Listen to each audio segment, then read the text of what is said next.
Bonjour, je me présente, Serge Monzanera, je suis délégué territorial du département de l'Essonne et référent prud'homie de la région Île-de-France de la FEPEM, et je suis également conseiller prud'homme à Longjumeau en activités diverses.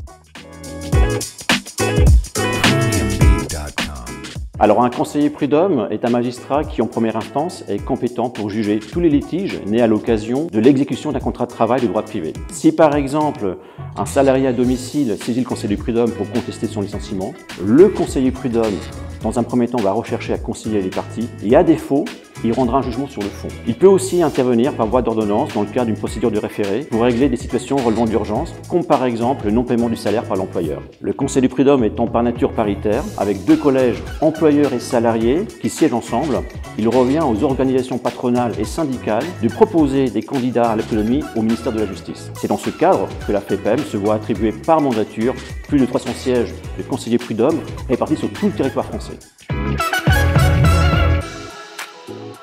Devenir conseiller prud'homme, c'est une mission qui nécessite à la fois de la compétence et de l'engagement. C'est pourquoi la FEPEM va s'assurer au moment de leur recrutement qu'ils aient bien toutes les capacités nécessaires pour remplir leur mission.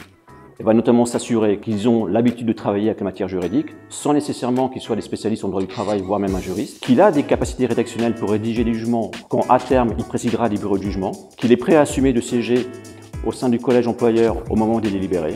et enfin qu'à minima, il dispose de 2 jours de disponibilité par mois pour siéger en audience.